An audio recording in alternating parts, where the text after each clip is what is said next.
Hello everyone. Hi everybody. Hi family. My name is Antoinette Hunter. I am a teacher and a developmental intervention specialist. I work with children. If this is your first time watching my channel, you're very welcome. On today's video, I am going to talk about how to teach a child or motivate a child with autism to write. Do you know that some children with autism don't like to write? It can be a challenge for them to write. Some of them don't even want to be bothered holding a pen to even try to write. And you want to make sure that you start by allowing them to enjoy writing without structure. Just give them a piece of paper. It could be a dry erase board for them to just scribble on it, so that way they can position their hands on how to hold a pen. You don't want to make it difficult for them, because if you make it very difficult for them, they're not going to want to do it or give you a hard time whenever it comes to writing. Another way to do it is to model writing by just having a fun time. If it's a family setting, you can just have a time together to practice writing and just write, draw pictures. It could be drawing, and make it really fun. You know, draw the picture. When you're done drawing your pictures, you guys, if the child likes glue, you can glue, you know, cereal, rice, put some kind of sensory object on it to make the activity more interesting, where it's not just writing. The next thing you want to do is if they like to go outside, give them chalk and just scribble with chalk. You can do a light touch of a hand over hand, making pictures and drawings. Some of them like to make pictures with chalk because of the sensory texture of the chalk.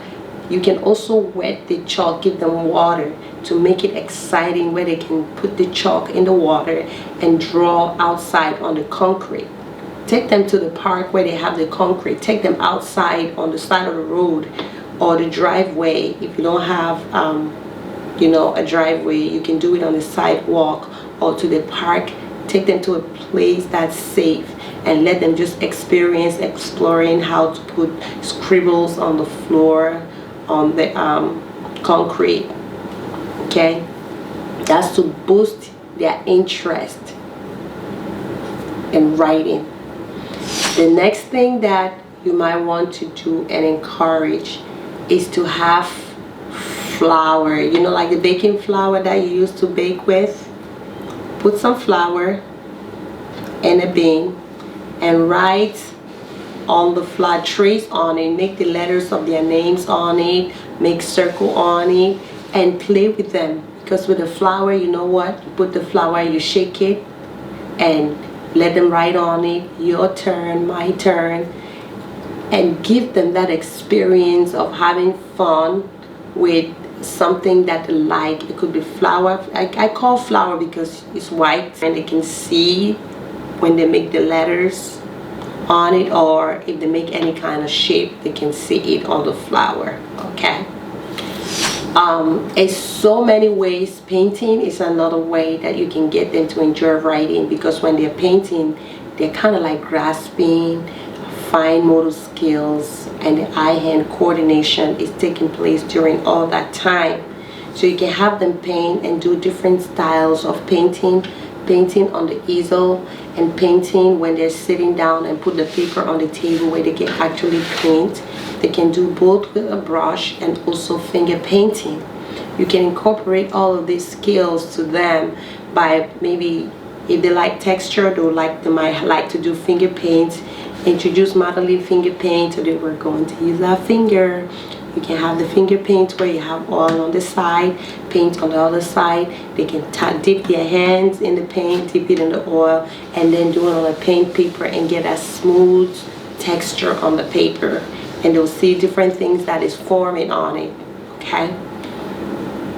Now, after doing all of that, introducing them to different ways of writing and print, the next thing you want to do is to get them a large piece of paper or erasable writing board or chalkboard.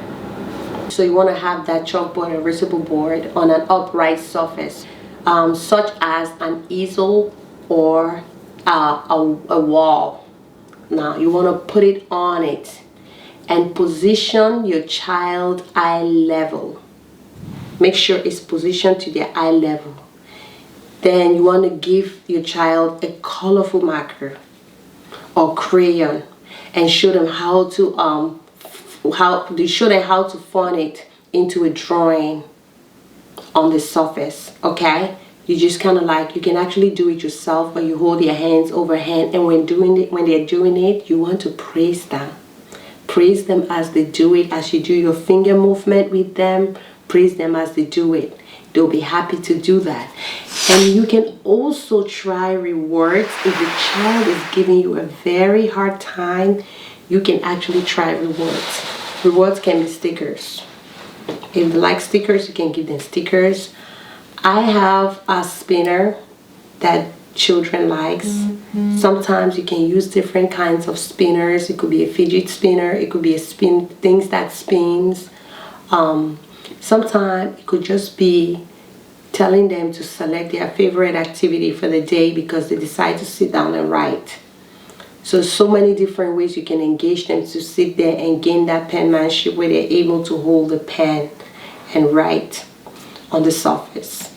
So you want to be a part of their writing process, because sometimes kids enjoy being around us when they know that we care and they know that we're interested in what they're doing.